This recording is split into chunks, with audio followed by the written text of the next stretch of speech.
I'm Josh Greiveldinger. It's March 26th, and I'm streaming to you from a studio apartment that is getting smaller by the day. How close are we to the apocalypse? Well, yesterday I traded a roll of toilet paper for a sourdough starter.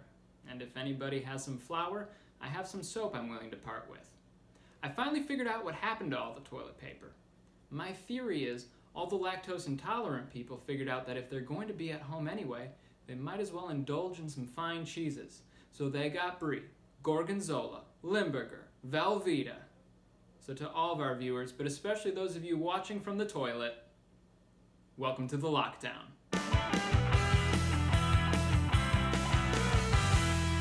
Welcome back, and we're going to get started with the news you need to know.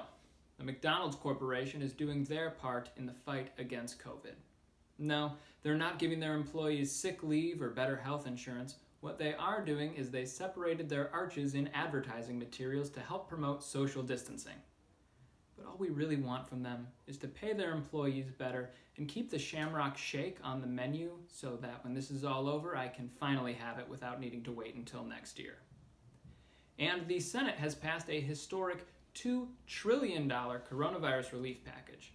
It likely only passed because the Republicans lost 5 votes due to their members being quarantined from COVID exposure. So maybe now the GOP will finally admit that science has political implications. And I don't know if you've heard, but the United States of America is the #1 country in the world when it comes to COVID cases.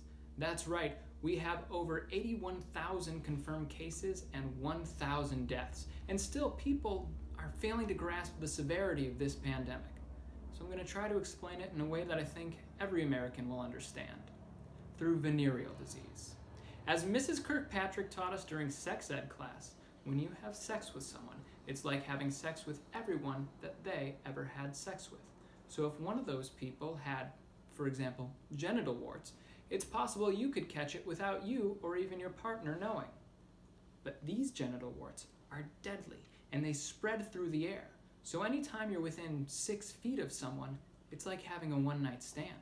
And going to the grocery store is like having a full-blown orgy. And you know that guy with the cart full of pizza rolls does not always make the best life decisions. And now, to show how our fellow countrymen might give us all metaphorical deadly genital warts, we have a new segment that I like to call The Weakest Links.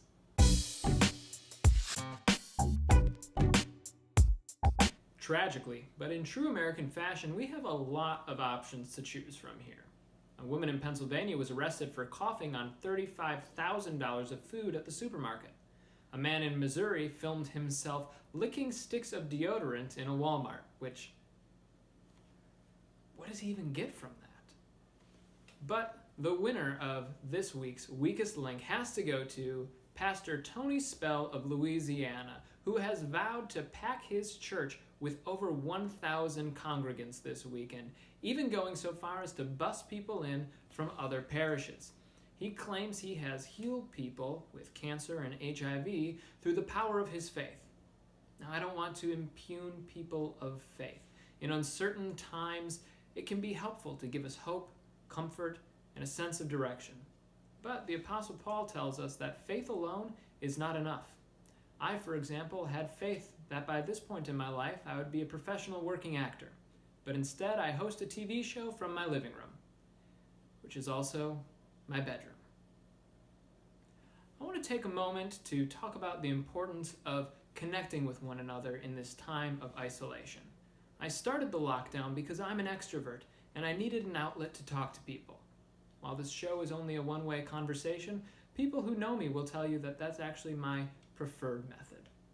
Actually, I have a full schedule of video chats and online parties that I have to attend. I can't get anything done with all this time we have. Video chat has never been more popular. You always had your texting friends, your phone call friends, but up until recently, not many people had video chat friends. I have Zoom brunch 5 days a week with my homeboys. Although who keeps inviting Kevin? He always stiffs us on the bill. My favorite thing about Zoom chats, however, is if you do this, you'll see everyone in the chat start doing it.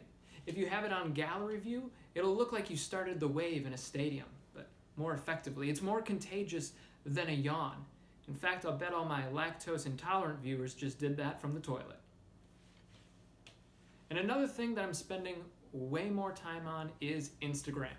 It's much nicer now that those travel influencers don't have anything to post about. And I'm participating in all those challenges that people tag you in, which I used to avoid like the plague. But the quality of food porn pictures has really gone down. With people avoiding restaurants and minimizing their grocery shopping, all the quarantine meals that I see posted look like people who were the first person eliminated on an episode of Chopped. Ted Allen is disappointed in all of us. But all these things are digital. And I think it's really helpful to occasionally step away from the screen, which is why the one thing that I wish I had in my stockpile other than food is more puzzles, because I finally have the time to find that missing piece that I know is somewhere in this apartment. I also wish I had yarn. I've never had an interest in crocheting, but now seems like the perfect time to learn. I guess social isolation is really turning me into an elderly woman. I've even made my grandmother's favorite cocktail, the Manhattan. And with it, I would like to toast to all the doctors and nurses in New York City who are saving lives at the center of this outbreak. Thank you. That's our show for tonight, folks. Wash your hands, don't touch your face, and for the love of America, please stay home.